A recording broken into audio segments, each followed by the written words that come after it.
प्यार के भूखे रहते हैं, वह प्यार मिलता है, इसलिए हम लोग जुड़े रहते हैं। अभी आप प्यार की बात किए हैं, तो आप उनसे कितने दिन से जुड़े हुए हैं? लगभग 20 से 25 वर्ष के आसपास होने जा रहा है। 25 साल से 25 साल में कई बार तो सरकार गिरती है, बनती है। 25 साल से माननीय राजकुमार चौहान जी राधा मोहन दास अग्रवाल जी का सेवा कर रहे हैं, तो इस समय तो उनका भाजपा में एक अलग कद हो चुका है, तो क्या वो तो आपको टिकट दिलवा ही सकते हैं? नहीं, उनसे हमने टिकट की बात कभी की नहीं। हम तो अपने समाज के बीच में चल रहे हैं।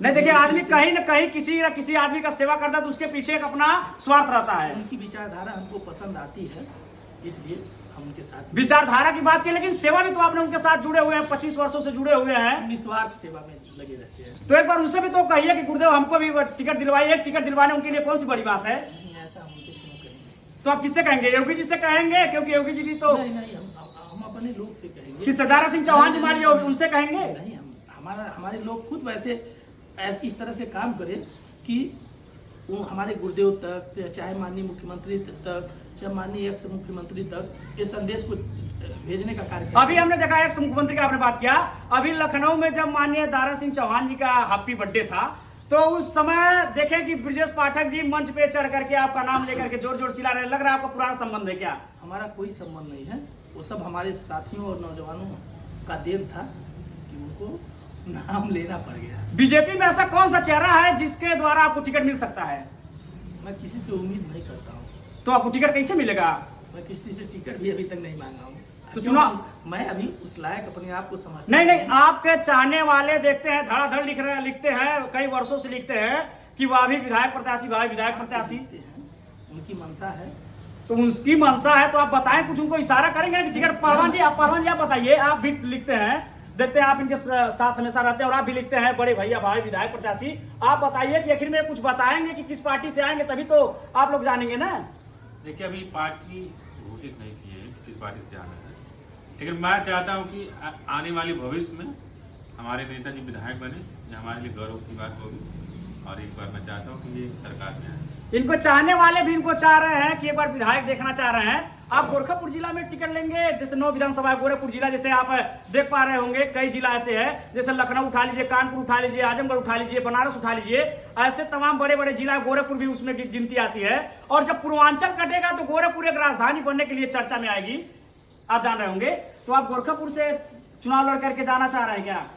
जब त्रिस्तरीय फिर दोबारा आप आइएगा जी, जब त्रिस्तरीय चुनाव खत्म हो जाता है जी, और देखेंगे हमारे लोग मजबूती से आ गए हैं जी, हर ब्लॉक में, हर विधानसभा में जी, हमारे लोग ग्राम प्रधान, जिला पंचायत सदस्य, क्षेत्र पंचायत सदस्य, अगर उनको मतलब हमको लगा, हमको दिखा कि ये लोग आ गए हैं मौके पे जीत का चुनाव, तो वहाँ से चुनाव लड़ सकते हैं। अभी आप बता रहे हैं कि हमारे लोग ग्राम प्रधानी में, क्षेत्र पंचायत में और जिला पंचायत में और प्रमुख बन करके जब आएंगे तो हमको लगेगा कि हम वहां से चुनाव लड़ सकते हैं। तो ऐसे में आप कितने लोगों के समर्थन में होंगे? आपके कितने चाहने वाले जो जिला पंचायत प्रधानी और बीडीसी लड़ रहे हैं पूरे, जैसे मान के चलिए कि आपके लगभग 40-50 जिलाओं में?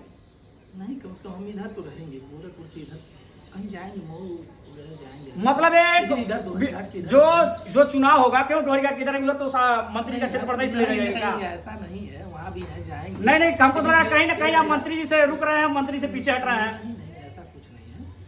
ये देखेंगे स्टार प्रचारक के रूप में जो चुनाव होने वाला है, उसमें 2026 में उसमें स्टार प्रचारक के रूप में अपने लोगों को जिताएंगे, उसके बाद विधानसभा की बातें करेंगे। अच्छा, आप बता दीजिए आपका फेवरेट पार्टी कौन सा है? आप जरा बता दीजिए, क्योंकि हर नेता बता देते हैं, इसमें कोई सोचने की बात नहीं है, आप ये तो बता सकते हैं। मेरी फेवरेट पार्टी का मतलब है, मेरा विचारधारा तो मिलना चाहिए। देखिए इन्होंने, लेकिन देखिए मैं बसपा में नहीं हूँ। देखिए बसपा में नहीं, लेकिन गुरुदेव का फैन हूँ। देखिए गुरुदेव के अपने फैन है, लेकिन उन्होंने बताया कि बसपा से आप ही नहीं, बसपा का विचारधारा, बसपा का विचारधारा इनको अच्छा लगता है। यही पर आप ही नहीं, वर्तमान में जो बीजेपी के डिप्टी सीएम है वो भी बताते हैं कि वो बसपा की नीतियों के बारे में बताते हैं। लोग रहे हैं, लेकिन बोलना कोई चाहता नहीं है, लेकिन मैं बोल दिया हूँ आपके सामने। देखिए ये इनके कहीं ना कहीं इनका एक तरह से विचारधारा, इशारा देख लीजिए 2027 में समझ सकते हैं आप। हमारे गुरुदेव जी का जो आदेश होगा जी, उसका पालन होगा। गुरुदेव जी तो आपके भाजपा में है भाई, भाजपा में उनका अलग ही जलवा है, एक अलग ही करेज है, दिन पे दिन उनकी पद बढ़ता हुआ जा रहा है। आप क्या चाह रहे हैं कि और आगे बढ़ जाए पद, तब मिलेगा क्या आपको टिकट? नहीं, जैसा उनका आदेश होगा उनके आदेश का पालन होगा। तो देखिए हमारे साथ थे राजकुमार चौहान जी, जो विधानसभा 27 में होने वाली चुनाव को लेकर के अपनी बातों को रखा है और उन्होंने बता दिया है कि पहले अपने लोगों को मजबूत करेंगे, फिर उसके बाद विधानसभा चुनाव में आएंगे। बिल्कुल सही है। वो भी धन्यवाद। गुरुदेव जी के कहने पे, वो भी गुरुदेव जी के आशीर्वाद लेकर के। उनका आशीर्वाद रहेगा तो मैं चुनाव जरूर लड़ूंगा।